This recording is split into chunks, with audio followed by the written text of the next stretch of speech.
Hi everyone, आप सभी का स्वागत है इस लाइव सेशंस में। मैं अमरजीत प्रसाद। आज के इस सेशंस के अंतर्गत झारखंड टीजीटी के रिगार्डिंग जो है वो केमिस्ट्री एंड बायोलॉजी के रिगार्डिंग क्लासेस देखेंगे। जैसा कि इससे पहले के क्लासेस में हम लोगों ने इसके कंप्लीट सिलेबस पर डिस्कस किया हुआ था, तो अगर आप उन सेशंस को नहीं देखे हैं तो ज़रूर देखें। वहीं जो अब तक हमारे इस चैनल को सब्सक्राइब नहीं किए हैं, सब्सक्राइब कर लें और बेल आइकन को दबा दें ताकि आने वाला क्लास का नोटिफिकेशंस आपको मिलता रहे। तो चलिए, आज हम लोग जो स्टार्ट करने वाले हैं वह केमिस्ट्री एंड बायोलॉजी के रिगार्डिंग क्लासेस, ठीक है। क्योंकि बहुत जल्द जो है आपके झारखंड टीजीटी की वैकेंसी आने वाली है, तो जो भी इंटरेस्टेड कैंडिडेट्स हैं, जो एलिजिबल, जो पात्रता रखते हैं, वो इस कोर्सेस में आप ज्वाइन कर सकते हैं, जिसमें कि कंप्लीट कोर्सेज जो है वो प्रोवाइड कराए जाएंगे। न्यू बैचेज जो प्रारंभ हुआ है वो आपका 25 तारीख से, ठीक है। 25/6 से जो है आपका एक न्यू बैच स्टार्ट हुआ है, जिसका टाइमिंग जो है वह 8 PM, ठीक है। 8 बजे से जो है आपका शाम में ये डेली क्लासेस हो रहे हैं। तो जो भी ज्वाइन करना चाहते हैं, जिसमें कि आपको कंप्लीट कोर्सेज उपलब्ध कराए जाएंगे, आप ज्वाइन कर सकते हैं। आप सेपरेट पेपर 2 भी परचेज कर सकते हैं, या फिर पेपर 1 और पेपर 2 दोनों, ठीक है। तो चलिए, आज के सेशंस को हम लोग स्टार्ट करते हैं। और जैसा कि हम सिलेबस की बात करें, तो सिलेबस के अंतर्गत आपको जो झारखंड टीजीटी है, इसमें केमिस्ट्री के साथ साथ जो है आपको बायोलॉजी को भी रखा गया है। यानी कि ये 2 सब्जेक्ट्स को कंबाइन करके जो है आपके एग्ज़ाम होंगे और दोनों से जो है आपके प्रश्न पूछे जाएंगे। तो अगर हम बात करते हैं इसके सिलेबस की, तो जैसा कि केमिस्ट्री और बायोलॉजी के रिगार्डिंग जो है प्रश्न पूछे जाएंगे। केमिस्ट्री में 2 पोर्शंस है, जिसमें एक है आपका इनऑर्गेनिक और दूसरा ऑर्गेनिक। उसी तरह से बायोलॉजी में भी जो है आपका बॉटनी एंड जूलॉजी दिया गया है। तो देखिए, केमिस्ट्री के अंतर्गत आज हम लोग इनऑर्गेनिक का जो पहला टॉपिक्स है, atomic structures and Rutherford atomic structures, हम उस पर कंप्लीट डिस्कशंस करने वाले हैं। साथ ही साथ यहाँ पर मोस्ट इम्पोर्टेंट जो क्वेश्चंस है, हम उनका चर्चा करेंगे। तो देखिए, हम अगर बात करते हैं इनऑर्गेनिक केमिस्ट्री में, पहला टॉपिक एटॉमिक स्ट्रक्चर्स, यानी यहाँ पर हमें एटम के बारे में डिस्कस करना है। तो देखिए, विभिन्न वैज्ञानिकों, साइंटिस्ट ने जो है एटम्स के रिगार्डिंग जो है वो एटॉमिक मॉडल या फिर एटॉमिक स्ट्रक्चर्स के बारे में बताएं। तो उन्हीं में रदरफोर्ड का भी नाम आता है, जिसमें हमें स्पेसिफिक ध्यान देना है। ऐसे हम लोग जो एटॉमिक मॉडल जिन साइंटिस्ट के द्वारा दिए गए, हमें हर एक के कॉन्सेप्टों को यहाँ पर जानना जरूरी है, क्योंकि जो सबसे पहले एटॉमिक स्ट्रक्चर्स दिए वो आपका यानी कि डाल्टन जी थे। उसके बाद जे थॉमसन के द्वारा दिया गया, देन रदरफोर्ड, उसके बाद नील बोर्स और देन स्क्रोडिंगर। तो इन लोगों ने जो है एटॉमिक स्ट्रक्चर्स के बारे में बताएं। तो देखिए, यहाँ पर सबसे पहले जो हम लोगों का जानना जरूरी है वो है एटॉमिक स्ट्रक्चर्स कि वर्तमान समय में एटॉमिक स्ट्रक्चर्स की क्या अवधारणा है और हम किसे एटम्स के जो है वो क्या क्या गुण हैं, उनके बारे में यहाँ पर हम लोग डिस्कस करेंगे। उसके बाद जो है मॉडल्स पर आएंगे और चर्चा करेंगे। तो चलिए, सबसे पहले हम लोग एटम्स के बारे में जानते हैं। तो देखिए, एटम्स ये एक सूक्ष्मतम कण है किसी भी पदार्थ का, मैटर का। जिस तरह से हम अगर बात करते हैं बायोलॉजी के अंतर्गत, ठीक है, अगर हम बायो के अंतर्गत बात करते हैं जीव विज्ञान में, तो जीव विज्ञान की जो सबसे छोटी इकाई होती है वो क्या होती है? सेल होती है, कोशिका होती है। ये किन में? तो लिविंग थिंग। अगर हम नॉन लिविंग थिंग की बात करते हैं, तो हर एक नॉन लिविंग थिंग का जो सबसे बेसिक यूनिट्स है या फिर हम सबसे स्मॉलेस्ट यूनिट की बात करते हैं तो वह एटम है। क्या है? एटम, जिसे हम परमाणु कहते हैं। अब देखिए, परमाणु के रिगार्डिंग जो अवधारणा है जिसके आधार पर हम केमिस्ट्री को पढ़ते हैं, समझते हैं, इसमें यही बताया गया कि एटम्स जो कि प्रोटॉन, इलेक्ट्रॉन और न्यूट्रॉन्स जो है इनमें पार्टिकल्स के रूप में प्रेजेंट होते हैं। यानी कि हम कह सकते हैं कि जो भी हमारा एटम है, ठीक है, एक इसका ऑर्बिट होता है जिसमें कि इलेक्ट्रॉन मूव करते रहता है और इसका न्यूक्लियस यानी सेंटर में प्रोटॉन और न्यूट्रॉन होता है। ठीक है, यानी कि एटम्स में एक सेंटर यानी न्यूक्लियस जिसमें कि प्रोटॉन और न्यूट्रॉन पाया जाता है, जबकि इसके आउटर मोस्ट ऑर्बिट में इलेक्ट्रॉन पाया जाता है जो कि मूवेबल है। अब देखिए, यहाँ पर जो प्रोटॉन है, ये प्रोटॉन आपका पॉजिटिव होता है एंड इलेक्ट्रॉन नेगेटिव चार्ज में पाया जाता है, जबकि न्यूट्रॉन जो है वो न्यूट्रल होता है, यानी इसमें कोई भी चार्जेस नहीं पाए जाते हैं। यानी कि एटम जो है वो बेसिकली इलेक्ट्रॉन, प्रोटॉन और न्यूट्रॉन जैसे सब एटम्स से मिलकर बना है, जिसका केंद्र जो है प्रोटॉन और न्यूट्रॉन से बना हुआ है। अब देखिए, इसमें जैसा कि हमने बताया कि एटम्स में प्रोटॉन, इलेक्ट्रॉन और न्यूट्रॉन पाए जाते हैं। यह जो है फंडामेंटल पार्टिकल्स के अंतर्गत आते हैं। ठीक है, कभी कभी पूछ दिया जाता है कि इनमें से कौन सा पार्टिकल्स जो है वो एटम का फंडामेंटल पार्टिकल्स है, या फिर एनर्जी पार्टिकल्स के रिगार्डिंग भी प्रश्न पूछे जाते हैं। तो देखिए, इसमें एक तो फंडामेंटल पार्टिकल्स, दूसरा मैटर पार्टिकल्स एंड तीसरा एनर्जी पार्टिकल्स पाए जाते हैं। तो अब देखिए, अगर हम बात करते हैं फंडामेंटल पार्टिकल्स का, तो फंडामेंटल पार्टिकल्स के अंतर्गत जो है प्रोटॉन, इलेक्ट्रॉन एंड न्यूट्रॉन्स, जैसा कि हमने बताया।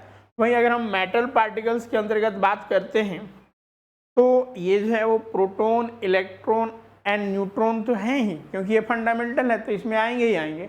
इसके साथ ही साथ आपका एंटी प्रोटॉन, फिर जो एंटी इलेक्ट्रॉन जिसे हम पॉजिट्रॉन कहते हैं, ये जो है आपका मैटर पार्टिकल्स के अंतर्गत आते हैं। वहीं एनर्जी पार्टिकल्स की हम बात करते हैं तो एनर्जी पार्टिकल्स के अंतर्गत आपका न्यूट्रॉनो, मेसॉन्स, ये सारे जो हैं इसमें पार्टिकल्स आते हैं। तो इन सारे का जो है हम ब्रीफली डिस्कशंस नोट्स के अंतर्गत किए हुए, उसमें सिर्फ फैक्ट्स आपको याद करना है। जैसे कि हम अगर बात करते हैं प्रोटॉन का ही, तो प्रोटॉन पॉजिटिवली चार्ज होता है, कितना चार्ज होता है, फिर जो इसका आविष्कार गोल्डस्टीन के द्वारा किया गया। तो ये प्रमुख बातें जो कि आपके नोट्स में शामिल है, वहाँ पर आप इजीली देख के 3-4 पॉइंट को आपको ध्यान में रखना है। अब आगे आते हैं, और चूंकि जो एटम्स हैं, ठीक है, अब देखिए एटम को स्टेबिलिटी प्रदान करने के लिए, ठीक है, हम इलेक्ट्रॉन्स को क्या करते हैं, या तो लूज कर सकते हैं या फिर गेन करते हैं, जिसे हम आयंस के रूप में रिप्रेजेंट करते हैं। ठीक है, आयंस एंड केटायंस। तो ये क्या होता है कि इलेक्ट्रॉन्स का लूज होना या फिर गेन होना, ये उसके आयंस को रिप्रेजेंट करता है। जैसे अगर हम एक एग्जांपल लें, जैसे मान लीजिए आपका सोडियम है, अगर ये एक इलेक्ट्रॉन लूज कर देता है तो ये क्या पॉजिटिव अवस्था को यानी केटायन में परिवर्तित हो जाते हैं। तो ये चूंकि स्टेबिलिटी को लेकर ऐसी आयंस का फॉर्मेशन होता है। अब देखिए, जैसा कि हम अगर बात करते हैं तो अभी हमने बताया कि इसके न्यूक्लियस में यानी केंद्र में जो है वो प्रोटॉन एंड न्यूट्रॉन पाया जाता है, जबकि आउटर मोस्ट ऑर्बिट में इलेक्ट्रॉन पाया जाता है। तो अब देखिए, किसी भी एटम्स में number of electron is equals to number of proton होता है। ठीक है, नंबर ऑफ इलेक्ट्रॉन्स किसके इक्वल होगा, तो नंबर ऑफ प्रोटॉन के इक्वल होता है। अब देखिए नंबर ऑफ जो प्रोटॉन्स होता है उसी को हम एटॉमिक नंबर के नाम से जानते हैं, यानी कि परमाणु संख्या के नाम से जानते हैं। अब देखिए एटॉमिक नंबर होता क्या है, ठीक है, तो चलिए हम लोग थोड़ा सा लिख कर इस पर भी डिस्कशंस करते हैं। और तो किसी भी एटम्स में जो है वो number of proton this equals to number of electron. Now number of proton is known as number of proton is equals to atomic number, यानी परमाणु संख्या।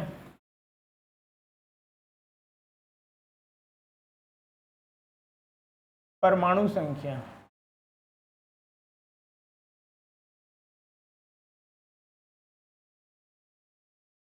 जिसे हम जेड से रिप्रेजेंट करते हैं।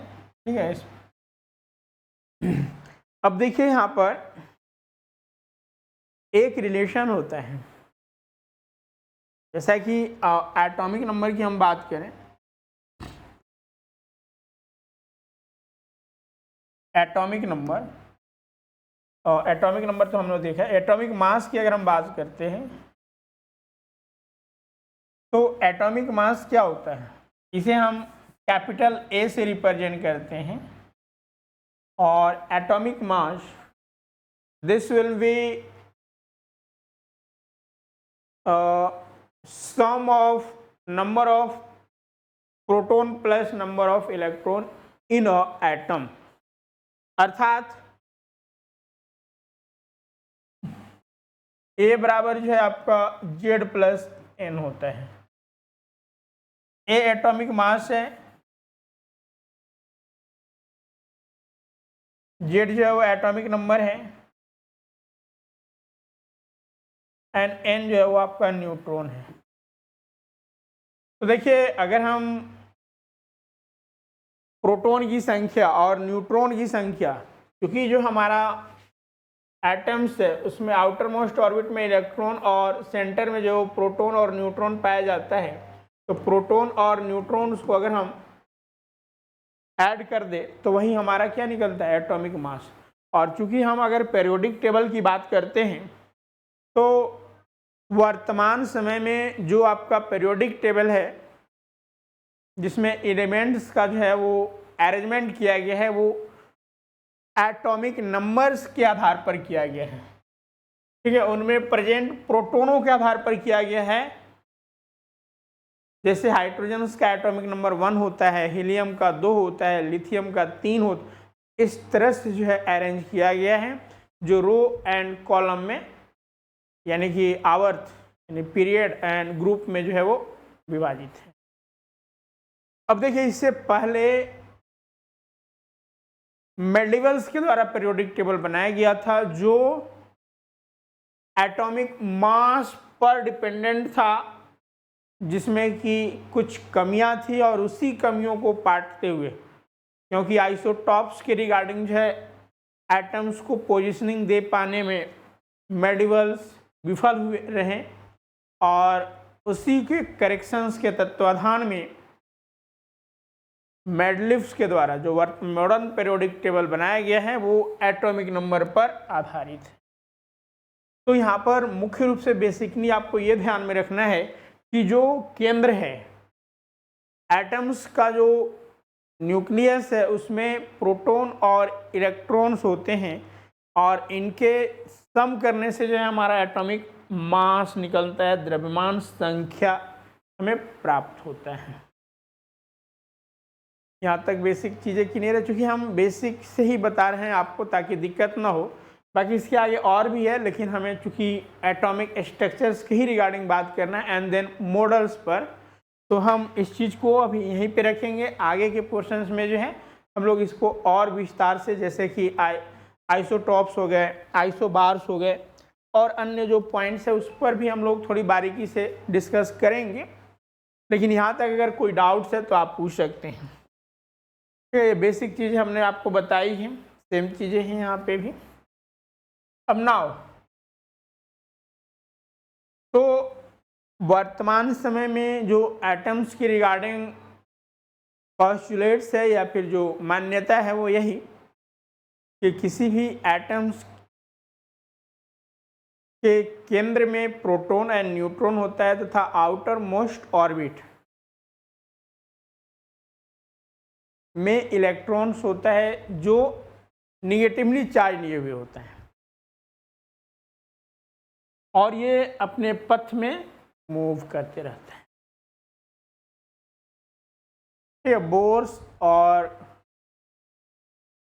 बोर्स के द्वारा इस चीज़ को और क्लियरिफाई किया गया था। तो अब यहाँ पर ये चीज़ आपको ध्यान में रखना है। अब नाउ क्योंकि एटम्स के स्ट्रक्चर जो कि हमने आपको काफ़ी आसानी से इन चीज़ों को बता दिया, लेकिन आप समझ सकते हैं कि इन चीज़ों के बारे में बताना साइंटिस्ट के लिए एक चुनौती थी और ये बहुत पहले से ही जो है यानी 1800 ईस्वी में, ठीक है, 1800 ईस्वी से ही जो है इस पर कार्य करते हुए देखा गया, जिसमें कि पहला एटॉमिक मॉडल, ठीक है, पहला एटॉमिक मॉडल जो है डाल्टन के द्वारा दिया गया है। ठीक है, उसके बाद जो है यहाँ पर सारे चीज़ें लिखे गए हैं, आप इनको भी थोड़ी सी देखिएगा। ठीक है, जो चीज़ें हमने आपको बताया। अब नाउ जैसा कि सबसे पहले डाल्टन के द्वारा जो है वो एटॉमिक मॉडल के बारे में बताया गया, उसके बाद जे थॉमसन्स के द्वारा बताया गया, रदरफोर्ड, देन उसके बाद नील बोर्स एंड देन जो है एस स्क्रोडिंगर। तो यहाँ पर आप देख सकते हैं समय भी दिया गया है। कभी कभी आपसे पूछ दिया जाएगा कि रदरफोर्ड जो है वो एटॉमिक मॉडल जो प्रस्तुत किए वो कब दिए, तो 1911 में। तो देखिए यहाँ पर समय दिया गया, सबसे पहले जो है डाल्टन के द्वारा 1803 ईस्वी में एटॉमिक मॉडल जो है वो बताया गया। अब इनमें क्या क्या चीज़ें बताई गई वो हम थोड़ी सी ब्रीफली जो है यहाँ पर डिस्कस करेंगे, क्योंकि इन चीज़ों को भी हमें जानना यहाँ पर आवश्यक है। ठीक है, तो हम ब्रीफली डिस्कस करेंगे, नोट में भी आपका शामिल रहेगा ये सारे चीज़ें। तो थोड़ा सा जो है आपको इन चीज़ों को देखते हुए आगे बढ़ना है। नाउ 1904 में जे थॉमसन्स के द्वारा जो है दिया गया। तो आप देख सकते हैं पहला इनका जो डाल्टन के द्वारा जो एटॉमिक मॉडल जारी किया गया, उस समय ये काफ़ी अहम मुद्दा था और चूँकि हम 1800 की बात कर रहे हैं, उसके बाद करीब करीब 100 ईस्वी बाद जो है वो जे थॉमसन्स का जो है वो इस यानी एटम्स के बारे में जो है वो इन्होंने बताया। उसके बाद 1911 में रदरफोर्ड के द्वारा एंड देन 1913 में नील्स बोर एंड 1926 में एरविन एस स्क्रोडिंगर के द्वारा एटॉमिक मॉडल दिया गया। अब देखिए इनके हर एक मॉडल को एक स्पेसिफिक नाम भी दिया गया है, यहाँ से भी प्रश्न पूछे जाते हैं। तो चलिए हम लोग देखते हैं। तो देखिए डाल्टन के द्वारा जो मॉडल दिया गया उसे सॉलिड स्फीयर मॉडल कहा जाता है। क्या कहा जाता है? Solid sphere model. J Thomson's के द्वारा दिए गए मॉडल को क्या कहा जाता है? तो plum pudding model. Ernest Rutherford के द्वारा दिए गए मॉडल को न्यूक्लियर मॉडल कहा जाता है और इसी का हमें विस्तार से चर्चा भी करना है, जो कि 1911 में दिया गया था इनके द्वारा। नाउ तत्पश्चात नील बोर के द्वारा 1913 में दिया गया और इनके मॉडल को प्लानिटरी मॉडल, ठीक है, जिस एटॉमिक मॉडल के बारे में इन्होंने बताया वो प्लानिटरी मॉडल के नाम से जाना जाता है। एंड देन 1926 में एरविन स्क्रोडिंगर, जिसे क्वांटम मॉडल कहा जाता है, और वर्तमान समय में जो हम एटॉमिक स्ट्रक्चर्स की बात करते हैं वह इसी क्वांटम मैकेनिक्स के अंतर्गत ही यानी क्वांटम मॉडल के ही अंतर्गत तो सबसे यानी कि सफल जो एटॉमिक मॉडल्स रहा वो किनका रहा, तो स्क्रॉडिंगर का। ये ध्यान रखना है कब दिया गया, 1926 में। अब नाउ इनके द्वारा कि हर एक जो वैज्ञानिक हुए, जैसे डाल्टन से अगर हम स्टार्ट करते हैं तो डाल्टन ने जो है एटॉमिक मॉडल के बारे में क्या बताया, ठीक है। नाउ उसके बाद जे थॉमसन, यानी कि हर एक का पॉस्टुलेट्स और उनकी कमियां थोड़ी सी जाननी है और स्पेशली हमें रदरफोर्ड पर काम करना है। तो देखिए सबसे पहले डाल्टन के द्वारा जिसके मॉडल को हम सॉलिड स्फीयर मॉडल कहते हैं, इन्होंने 1803 ईस्वी में एटम्स के बारे में बताया और इन्होंने कहा कि एटम्स जो है वह अनडिविजिबल पार्टिकल्स है, यानी इसे और जो है वो डिवीजन नहीं कर सकते हैं। नाउ इसके अलावा, ठीक है,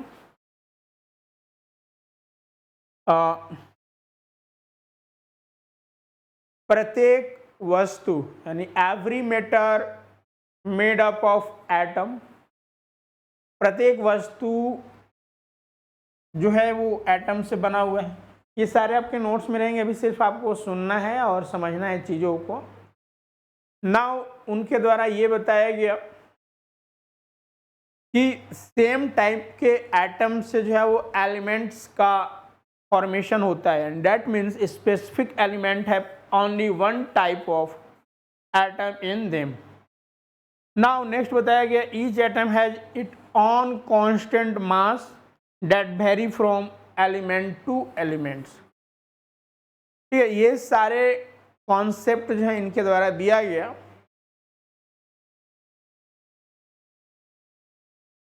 अब देखिए यहाँ पर मुख्य रूप से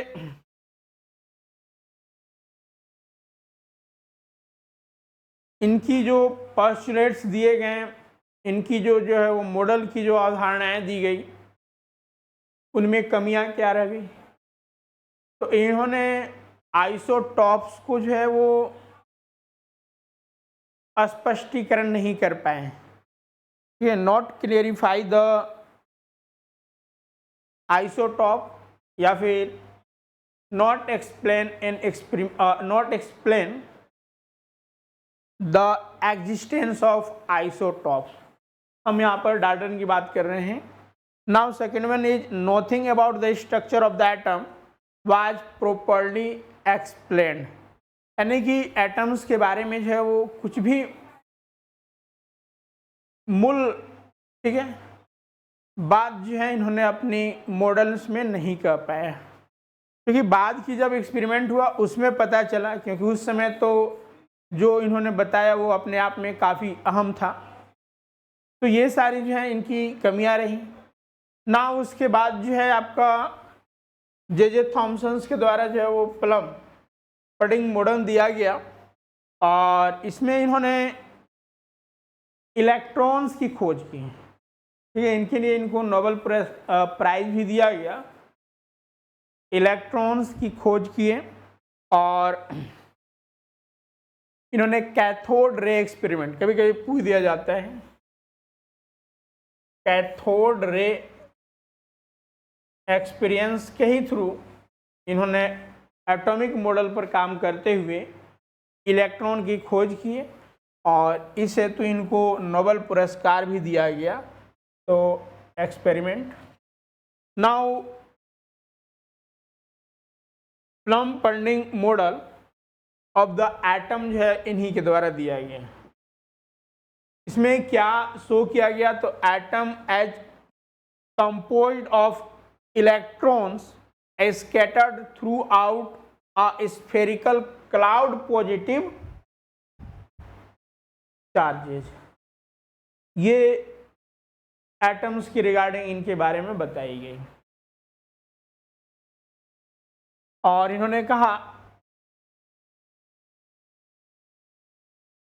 electron as a component of atom, ठीक है, इलेक्ट्रॉन जो है कंपाउंड एटम्स का एक कंपाउंड हैं, ये चीज़ें कही गई। तो देखिए यहाँ पर भी इन्होंने जो है इलेक्ट्रॉन के मूविंग की रिगार्डिंग जो है वो कुछ क्लियरिफाई नहीं कर पाए, यानी कि यहाँ पर कह सकते हैं कि स्टेबिलिटी ऑफ एटम के बारे में इन्होंने एक्सप्लेन नहीं कर पाए। तो ये यहाँ पर इनका डिमेरिट्स था। एंड नाउ ठीक है, इनके द्वारा भी जो है कोई स्ट्रॉन्ग एटॉमिक स्ट्रक्चर्स नहीं बताई गई। नाउ देन रदरफोर्ड थॉमसन्स के ही हम कह सकते हैं कि मॉडल पर कार्य करते हुए इन्होंने अल्फा, ठीक है, अल्फा रे का प्रयोग किया, जिसमें कि गोल्ड फॉयल को यूज करते हुए। तो सबसे पहले हम लोग यहाँ पर जो है वो रदरफोर्ड के द्वारा जो कंस्ट्रक्शंस किया गया एटॉमिक मॉडल्स हेतु, उसको हम लोग सबसे पहले देखते हैं। तो नाउ सबसे पहली बात आपको याद रखना है कि जो अर्नेस्ट रदरफोर्ड हैं, इन्होंने 1911 में जिस एटॉमिक मॉडल के बारे में बताया, उस एटॉमिक मॉडल्स को न्यूक्लियर मॉडल भी कहा जाता है। और इस मॉडल में इन्होंने क्या क्या जो है बातें बताई, हम लोग उसको देखते हैं।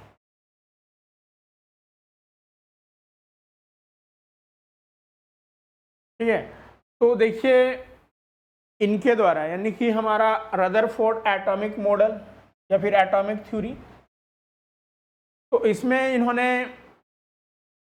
यानी कि जे थॉमसन के जो मॉडल्स था उसको मॉडिफाई करते हुए, ठीक है, atomic structures with the discovery of another सब एटॉमिक पार्टिकल्स कॉल्ड न्यूक्लियस। तो न्यूक्लियस की खोज, ठीक है, न्यूक्लियस की खोज रदरफोर्ड के द्वारा किया गया।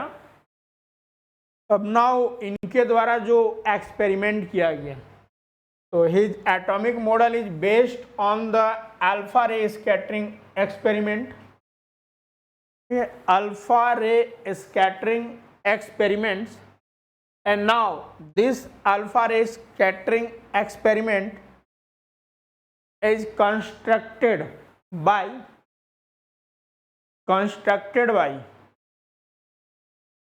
thin sheet, ठीक है, a very thin gold foil of 1000 atom thick is taken। ठीक है, गोल्ड फॉयल का प्रयोग किया गया। यहाँ पर देखिए स्ट्रक्चर्स में क्या क्या लिया गया, और जिंक सल्फाइड स्क्रीन लिया गया। ठीक है, जिंक सल्फाइड स्क्रीन, ये जो आप देख रहे हैं पट्टी, ये जो चारों साइड हैं, यहाँ पर आपका गोल्ड फॉयल है, गोल्ड फॉयल को बीच में रखा गया और इसके चारों साइड से जो है जिंक सल्फेट की जो है वो स्क्रीन रखा गया। नाउ अल्फा रेडिएशंस के लिए जो है रेडियम का यूज किया गया, यानी रेडियो एक्टिव एलिमेंट का प्रयोग किया गया, और गोल्ड फॉयल का प्रयोग किया गया। तो अब देखिए गोल्ड फॉयल को जो है यहाँ पर यानी सेंटर में रखा गया, इसके चारों साइड जो फ्लोरेसेंट स्क्रीन जो कि जिंक सल्फेट का था ये रखा गया, और रेडिएशन सोर्स रेडियम, क्योंकि आप जानते हैं कि जो रेडियो एक्टिव एलिमेंट्स होता है वो अनस्टेबल होता है, और वो स्वतः यानी ऐसे एलिमेंट्स जो अनस्टेबल हो और स्वतः alpha beta gamma ray emit करते हैं, उनको हम रेडियो एक्टिव एलिमेंट्स कहते हैं। और पीरियोडिक टेबल में 82 के बाद से एलिमेंट्स में इस प्रकार के गुण पाए जाते हैं। तो यहाँ पर रेडियम का प्रयोग किया गया। हाँ, रेडियम के स्थान पर कुछ भी ले सकते हैं, लेकिन यहाँ पर रेडियम का प्रयोग किया गया, और अल्फा पार्टिकल बीम जो है यानी अल्फा रे को जो है वो यहाँ पर गोल्ड फॉयल पर डाला गया। तत्पश्चात देखा गया कि जब इस रे को यहाँ पर डाला जाता है तो अधिकांश रे जो है इस तरह से आगे मूव करते हैं। कुछ रे क्या होते हैं कि कुछ एंगल से बेंड कर जाते हैं, इधर देखिए आप एंगल से बेंड कर रहे हैं, जबकि कुछ रे क्या है कि बैक वापस रिटर्न हो जाते हैं। तो ये तीन जो है वो ऑब्जर्वेशन यहाँ पर किया गया रदरफोर्ड के द्वारा, और इन तीन ऑब्जर्वेशंस को देखकर उन्होंने क्या कैलकुलेशन निकाला वो हम लोग देखेंगे। तो सबसे पहले हम लोग ऑब्जर्वेशन देखते हैं। यहाँ पर आप ये मॉडल आप देख लीजिएगा। देखिए यहाँ पर भी आपको बताया गया है कि जब रे को यहाँ पर डाला गया तो क्या हुआ कि कुछ रे जो है वो आपका सीधे पार हो गया, कुछ रे क्या हुआ कि हल्का डिफ्लेक्ट हो गया, और कुछ रो क्या हो गया बैक डिफ्लेक्ट हो गया, यानी कि पुनः पीछे आ गए। तो अब देखिए यहाँ पर जो अल्फा रे यानी double charge helium He2+ were made to bombard the gold foil this portions and zinc sulfate screen is placed behind the gold foil, यही पीछे की ओर रखा गया है। अब now what will be the observed by this experiment by Rutherford in this experiment। तो इस experiment में जो है रदरफोर्ड ने क्या ऑब्जर्व किया वो यहाँ पर हम लोग देखते हैं पॉइंट बाय पॉइंट। देखिए पहला, यह major fraction of alpha particle bombard toward the gold sheet passes through the sheet without any deflection. यहाँ पर देखिए आपका ये क्या हुआ, पास हो गया ना बिना कोई डिफ्लेक्शंस का। तो अब यहाँ से इन्होंने क्या बताया कि hence most of the space in atom is empty. ये पहला ऑब्जर्वेशन इन्होंने बताया। ठीक है, पहले जो अधिकांश जो रे हैं वो क्या कर रहे हैं, स्क्रीन को पार कर जा रहे हैं। तो उसने ये बताया कि जो एटम्स है उसमें बहुत ही एम्प्टी स्पेस है। दूसरा कि some of the alpha particle were deflected by the gold sheet by small very small angle. कुछ क्या था कि काफ़ी स्मॉल एंगल से क्या हो रहा है, डिफ्लेक्ट हो जा रहे हैं। तो hence the positively charge in an atom is not uniformly distributed. तो the positive charge is an atom is concentrated in very small volume. तो यानी कि जो पॉजिटिवली चार्ज उसमें है वो काफ़ी कम वॉल्यूम में ऑक्यूपाई है। दूसरा से क्यों, क्योंकि हमने जब अल्फा रे को गोल्ड फाइल पर डाला तो कुछ एंगल से वो क्या हुए, डिफ्लेक्ट हुए, इस कारण। अब तीसरा क्या है कि very few of the alpha particle were deflected back. ठीक है, वो पुनः वापिस आ गए। तो that is only a few alpha particle had nearly 180 angle of deflection. तो so the volume occupied by positively charged particle in an atom is very small compared to the total volume of the atom। Atom का जितना volume है उससे बहुत ही कम जो है volume positively charge atoms के हैं, पार्टिकल्स के हैं। तो ये 3 ऑब्जर्वेशन और 3 स्टेटमेंट उनके द्वारा दिया गया। अब नाउ इन सारे ऑब्जर्वेशंस को देखते हुए उन्होंने अपने कुछ पोस्टुलेट्स दिए। ठीक है, तो according to Rutherford atomic model क्या बताया गया, the positive charge and most of the mass of the atom are concentrated extremely small volume. He called this region of the atom is called nucleus. ठीक है, यहाँ पर आप इस तरह से ध्यान दीजिएगा।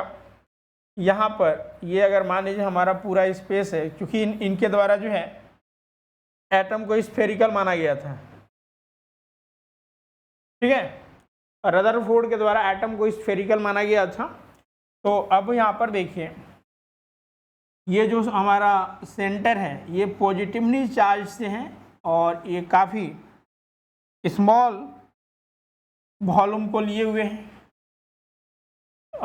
और यही जो पॉजिटिवली चार्ज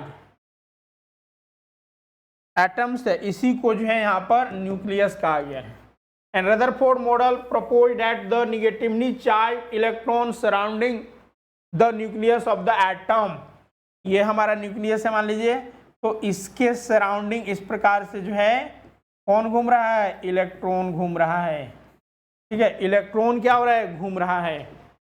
तो now he also claim that the electron surrounding the nucleus revolve around it a very high speed in circular path. ठीक है, ये सर्कुलर पाथ में वेरी हाई स्पीड से जो है वो मूव कर रहा है। And he named these circular path is orbit, और इनका नाम क्या इन्होंने दिया, ऑर्बिट। ठीक है, now third one is electrons being negatively charge. ठीक है, इलेक्ट्रॉन जो है वो negatively charge and nuclei being a density, ये जो न्यूक्लियाई है densely concentrated mass of positively charge particle are held together by a strong electrostatics force of attraction. ठीक है, इसमें काफी ह्यूज मात्रा में इलेक्ट्रोस्टैटिक फोर्स ऑफ अट्रैक्शंस है।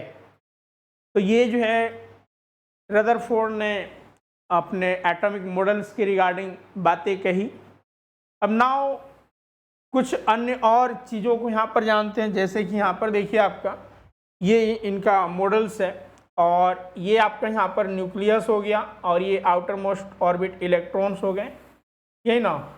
तो अब देखिए ये जो यहाँ पर पॉजिटिवली चार्ज यानी वेरी डेंसली जो है वो पॉजिटिव चार्ज है, और जो हमारा इलेक्ट्रॉन इसके बीच के जो स्पेस है इसको क्या कहा गया, तो इसको एक्स्ट्रा न्यूक्लियर रीजन कहा जाता है। ठीक है, तो चलिए थोड़ा बहुत अन्य, यानी कि हम इनके मॉडल को न्यूक्लियर मॉडल भी कहते हैं।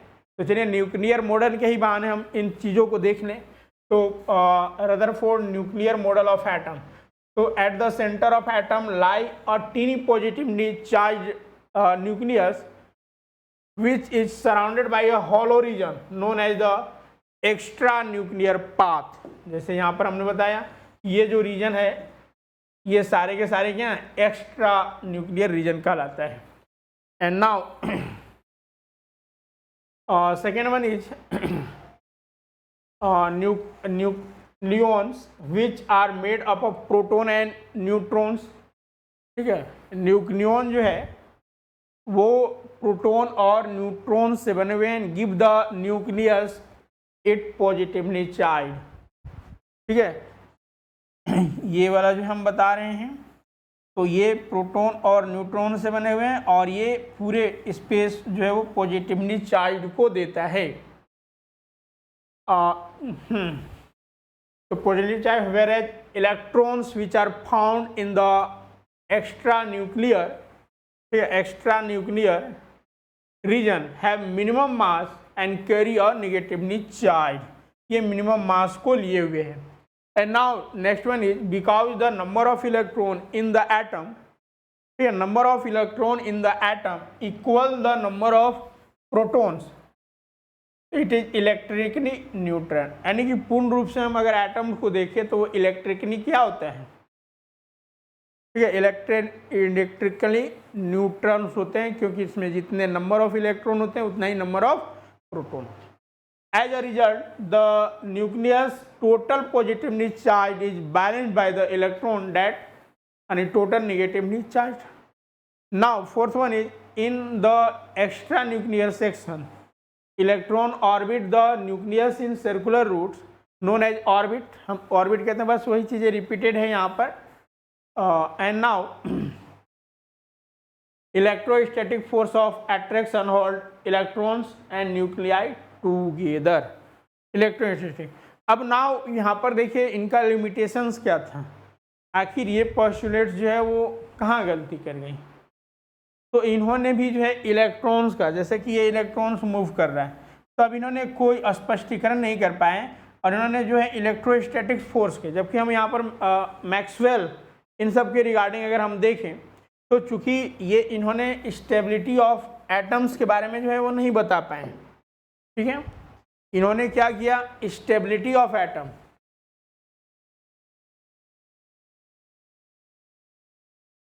स्टेबिलिटी ऑफ एटम के रिगार्डिंग जो है वो चीज़ों को नहीं बता पाए। तो आप देख सकते हैं Rutherford model suggested electron always remove around the nucleus. ठीक है, ठीक है, न्यूक्लियस के अराउंड जो है वो मूव करता रहता है। From the point of the mechanism it is okay as Coulomb's force provided the necessary centrifugal force. ठीक है, यहाँ तक तो ठीक है, क्योंकि हम कूलम्ब्स लॉ में, क्योंकि ये सेंट्रीफ्यूगल फोर्स वहाँ पर है, लेकिन जो आगे बताया गया मैक्सवेल इक्वेशन ऑफ इलेक्ट्रोमैग्नेटिक, तो any accelerated electron must continuously emit electromagnetic radiation. So this revolving electron continuously emit radiation at all temperature. So this energy is spent ultimately make an electron to fall. ठीक है, ये जो electron आपका घूम रहा है ये इसे फॉल करने का हमेशा डर रहेगा किधर, न्यूक्लियस की ओर। तो ये इन्होंने जो है वो क्लियरली स्पष्ट नहीं कर पाए, तो ये यहाँ पर फेल हुए। बात समझ में आई?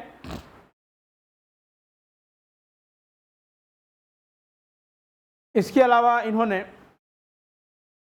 स्पेक्ट्रम, ठीक है, स्पेक्ट्रम के भी बारे में कोई डिफिनिट जो है वो डिफिनेशंस नहीं दे पाए, तो इन रिगार्डिंग जो है इनका यहाँ पर लिमिटेशंस रहा। बात समझ में आई यहाँ पे?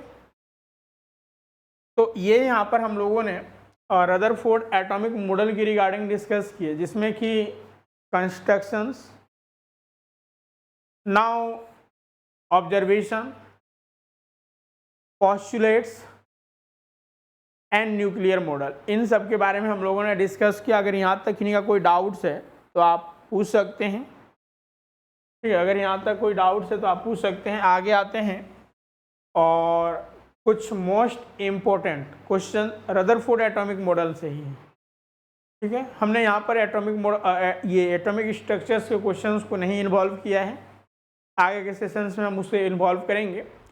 तो चलिए अब डिस्कस करते हैं। तो कुल मिलाकर आपको ये ध्यान रखना है कि जो रदरफोर्ड एटॉमिक मॉडल है वो अल्फा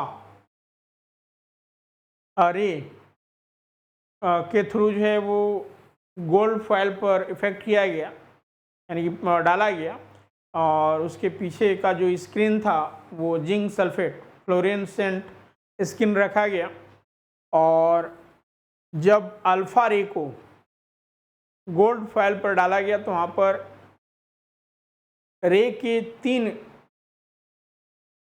चीज़ों को देखा गया। एक तो कि रे सीधी रेखा से गमन हो गए, दूसरा कुछ एंगल से डिफ्लेक्ट हो गया, और तीसरा कुछ बैक हो गया। और इन तीनों पर ही जो है आधारित उन्होंने कॉन्सेप्ट दिया, जिसमें कि मूल रूप से न्यूक्लियस के रिगार्डिंग जो है उन्होंने डिफाइन किया, और न्यूक्लियस की खोज जो है इन्हीं के द्वारा किया गया। बाकी अन्य चीज़ें हम लोगों ने देखा और कुछ क्वेश्चंस के अंतर्गत हम लोग डिस्कस करेंगे। तो चलिए पहला क्वेश्चन यहाँ पर हम लोग देखते हैं, ठीक है। पहला क्वेश्चन आपके स्क्रीन पर, Rutherford scattering proved the what presence of electron, existence of atom, presence of nucleus, या फिर existence of mass of nucleus.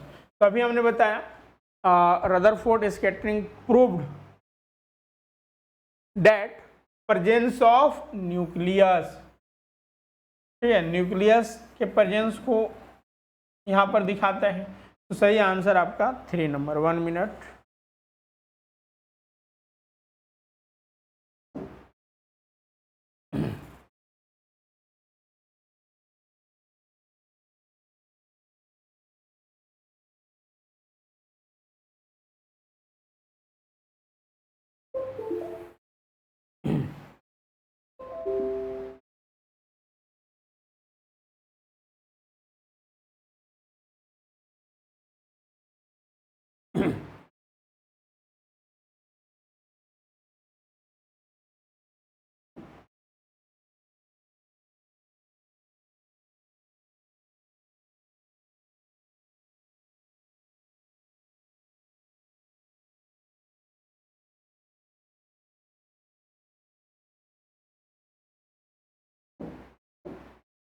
तो इसका सही आंसर आपका 3 नंबर है।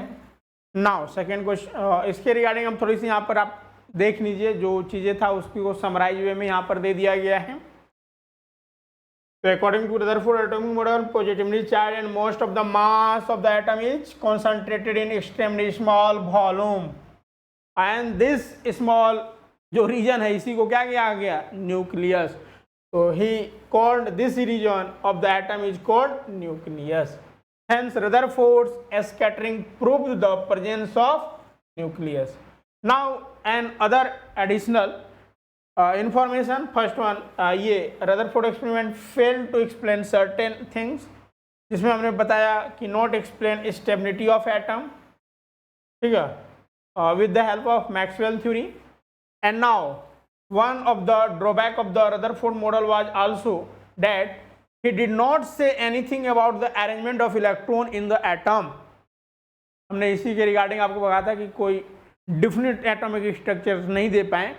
तो दूसरा जो है यहाँ पर did not say anything about the arrangement of electron in an atom, which made his theory incomplete. ठीक है, इलेक्ट्रॉन्स के भी जो है मूवमेंट को या फिर उसके अरेंजमेंट को इन्होंने नहीं बता पाया। And now although the early atomic models were incorrected and failed to explain certain experiment result, they form the base for future development in the world of the quantum mechanics. Fail जरूर हुआ लेकिन यहीं से जो है जो उद्भव हुआ वो क्वांटम मैकेनिक्स का जो कॉन्सेप्ट आगे बढ़ा। तो चलिए ये चीज़ें आपको ध्यान में रखना है। नेक्स्ट क्वेश्चन है which atomic model discovered the nucleus of an atom, Bohr atomic model, Dalton, Rutherford atomic model या फिर नन ऑफ दी। तो now atomic model discover the nucleus of the atom. Now nucleus that means Rutherford atomic model या फिर Rutherford nuclear atomic model. तो now answer will be 3। Next question, when alpha particle are passed through a thin metal foil, most of them go straight through the foil because of, ठीक है, जब हमने अभी बताई कि जब गोल्ड फॉयल, ठीक है, गोल्ड फॉयल पर ये आपका स्क्रीनिंग हो गया, तो जब यहाँ से अल्फा, ठीक है, अल्फा रे को जो है वो यहाँ से इमिट किया गया इस रेडियो एक्टिव एलिमेंट से, तो ये क्या हुआ, अधिकांश जो है वो स्ट्रेट वे में जो है वो आगे गया। तो आखिर किस कारण, तो यहाँ से ये बताएं रदरफोर्ड ने कि एटम्स में ह्यूज मात्रा में जो है वो एम्प्टी स्पेस होता है, खाली स्पेस होता है, तो यानी कि empty space present in atom. तो आपका आंसर क्या हो जाएगा, ए नंबर हो जाएगा। Now next, the life time of atom in the excited states is what. तो नाउ नॉर्मली जो एक्साइटेड स्टेट एटम्स का जो लाइफ टाइम होता है वह 10⁻⁻8 सेकेंड्स होता है। Now next 5 number question, Rutherford alpha particle scattering और scattering experiment resulted into the discovery of what, proton, nucleus in the atom, electron या फिर atomic mass. So now answer will be nucleus of the atom. So our answer will be B. Now next, when alpha particles were used in the Rutherford experiment, electron, proton, beta particle या फिर alpha particle. तो now alpha particle हमने अभी बताया कि radio active elements यानी radium का जो प्रयोग किया गया, तो यहाँ से अल्फा पार्टिकल्स या फिर अल्फा जो है वो रे इमिट किया गया, जिसे गोल्ड फॉयल पर डाला गया और उससे जो ऑब्जर्वेशन प्राप्त हुआ उसके आधार पर जो है वो रदरफोर्ड ने एटॉमिक मॉडल दिया। Now next, Rutherford alpha particles scattering experiment was responsible for the discovery of nucleus. नहीं, ये तो रिपीट क्वेश्चन हो रहा है। Now next question, Rutherford alpha particle experiment shows that the atom have electron, proton, neutron या फिर nucleus। तो nucleus ये भी repeated।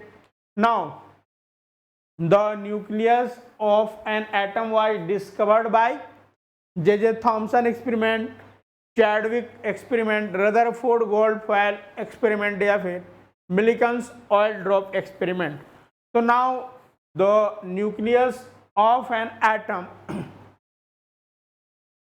Rutherford gold foil experiment. ठीक है, तो यहाँ पर सही आंसर क्या हो जाएगा आपका? सी नंबर हो जाएगा।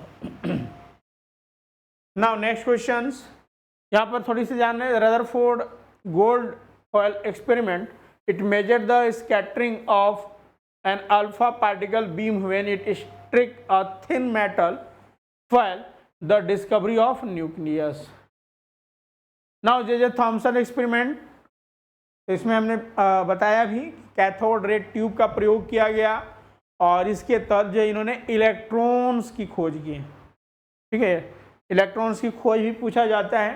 तो आपका जे थॉमसन्स, ठीक है, जे थॉमसन्स के ही स्टूडेंट जो थे वो रदरफोर्ड थे, याद रखना इस चीज़ को भी।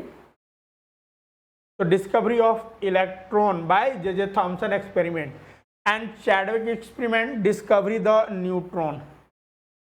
ठीक है, Chadwick by bombard barium with alpha particles from the natural radioactive decay of polonium. तो यहाँ पर भी चैडविक आपको, क्योंकि एंटी पार्टिकल्स भी पढ़ना है, यानी पार्टिकल्स भी पढ़ना है जिसमें आपको प्रोटॉन इलेक्ट्रॉन, तो ये सब का नोट्स तो आपका में शामिल रहेगा। And now Millikan's oil drop charge of an electron was determined by this experiment.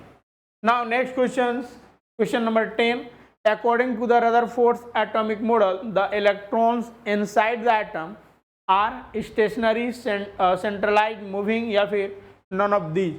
तभी हमने बताया ये आपका न्यूक्लियस हो गया और ये आपका इलेक्ट्रॉन।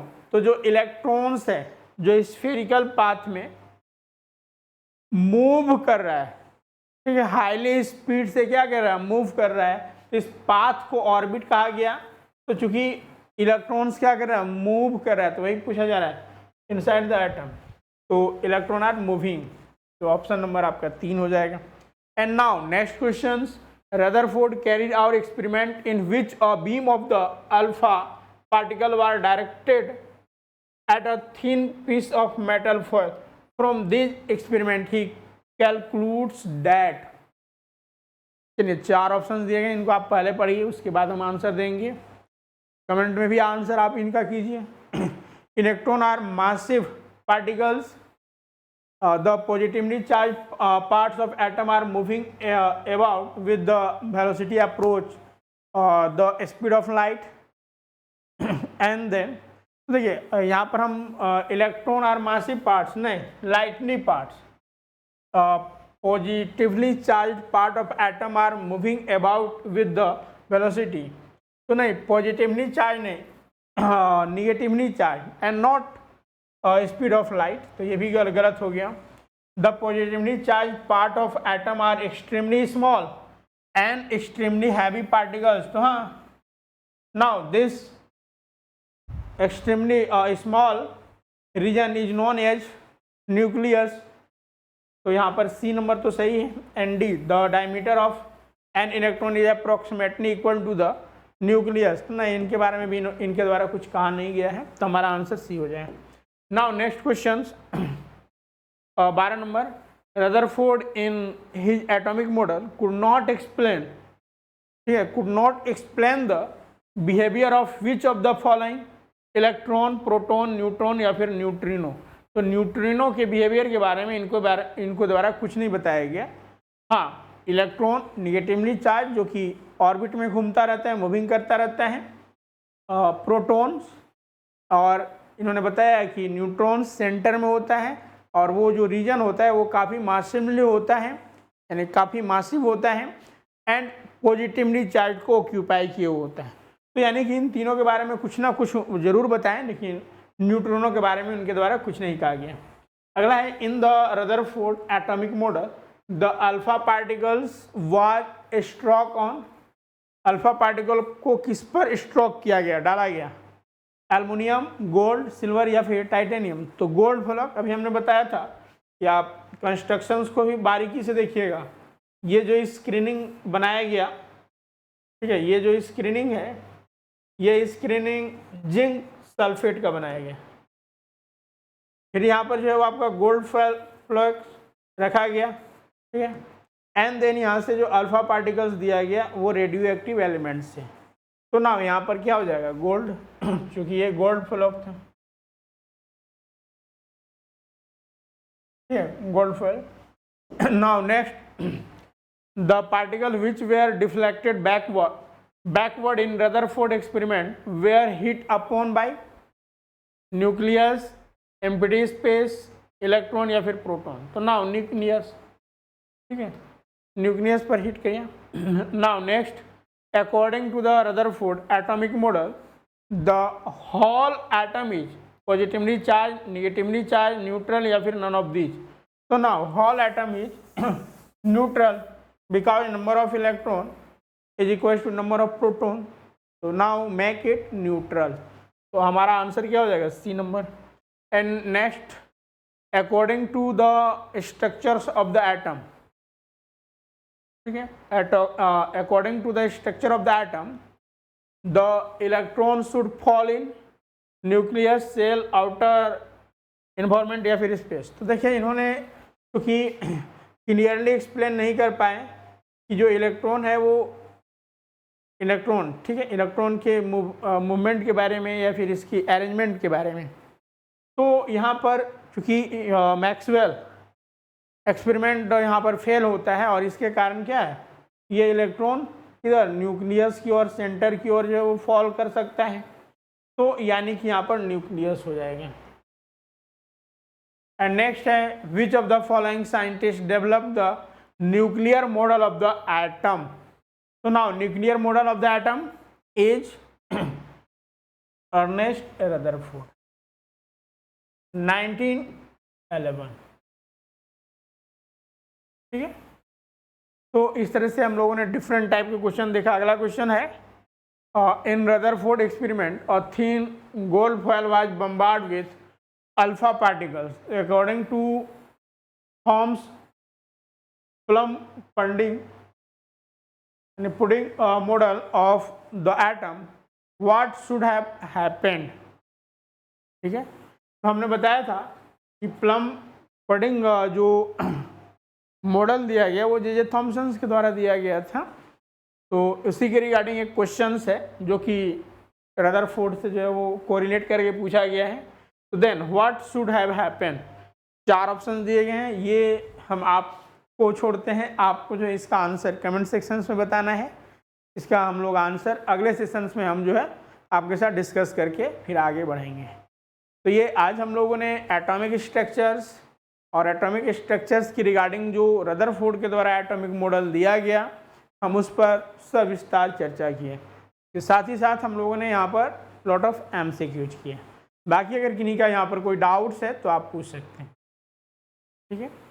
और जैसा कि जो कंप्लीट कोर्सेस में झारखंड TGT का बायोलॉजी एंड केमिस्ट्री के रिगार्डिंग जो कंप्लीट कोर्स में ज्वाइन करना चाहते हैं वो आप ज्वाइन कर सकते हैं, क्योंकि जो न्यू बैचेज है, ठीक है, न्यू बैचेज आपका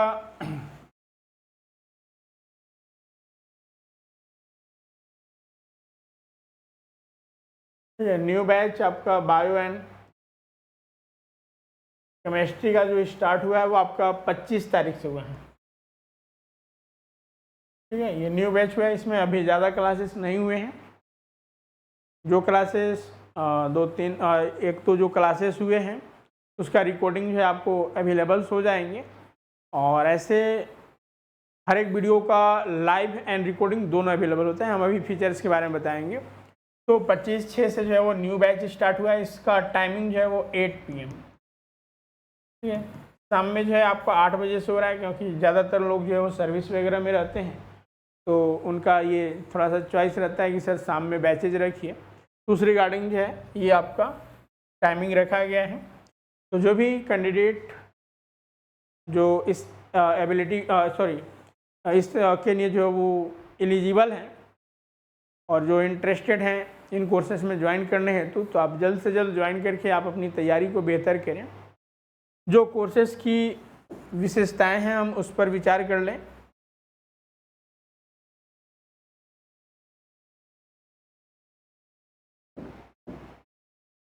ठीक है। तो देखिए ये सारे क्लासेस एप्लीकेशंस के माध्यम से, स्वरूप लर्निंग ऐप के माध्यम से होगा, और इसमें लाइव क्लास के साथ साथ जो है आपका रिकॉर्डिंग क्लासेस भी अवेलेबल होंगे। आप उन्हें बाद में दोबारा तिबारा देख सकते हैं ताकि रिवीजन होता रहे।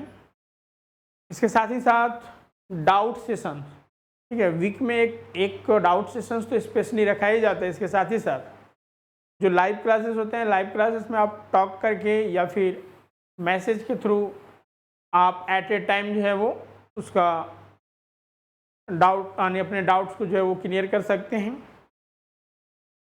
इसके साथ ही साथ आपका हर एक टॉपिक वाइज कंटेंट यानी पीडीएफ नोट्स दिए जाएंगे, उससे संबंधित एमसीक्यू दिए जाएंगे, एंड देन चैप्टर जैसे एटॉमिक स्ट्रक्चर्स चैप्टर अगर ख़त्म होता है तो इससे रिगार्डिंग जो है वो मोस्ट इम्पोर्टेंट क्वेश्चंस का आपका टेस्ट भी होगा। उसके बाद जो है आपका वीकली मॉक टेस्ट भी एक अरेंज किया जाएगा ताकि जो है आपका अधिक से अधिक प्रैक्टिस हो सके। तो ये सारे जो हैं इस क्लासेस के अंतर्गत आपको प्रोवाइड किए जाएंगे, यानी कि कम्प्लीटली इसमें आपको सारी चीज़ें बताई जाएगी। जो सिर्फ पेपर 2 में ज्वाइन करना चाहते हैं वो पेपर 2 में भी ज्वाइन कर सकते हैं, या फिर बोथ पेपर, ठीक है, पेपर 1 और पेपर 2। काफ़ी मिनिमम प्राइस में जो है अभी आपके कोर्सेस अवेलेबल हैं। इन कोर्सेज में ज्वाइन करने के लिए स्वरूप लर्निंग ऐप गूगल प्ले से आप डाउनलोड करके ज्वाइन कर सकते हैं, जिसका लिंक इस वीडियो के डिस्क्रिप्शन बॉक्स में भी दिया गया है, या फिर आपके स्क्रीन पर जो नंबर दिख रहा है इस नंबर पर, या फिर आप इस नंबर पर भी सारी जानकारियाँ और रजिस्ट्रेशन करा सकते हैं 8709190804, ठीक है। बाकी विशेष के लिए आप या आप व्हाट्सएप कर सकते हैं या फिर कॉल करके भी जानकारियाँ ले सकते हैं। तो चलिए आज के सेशंस को हम यहीं पे रखते हैं और पुनः मिलते हैं अगले सेशंस में। तो thank you all of you.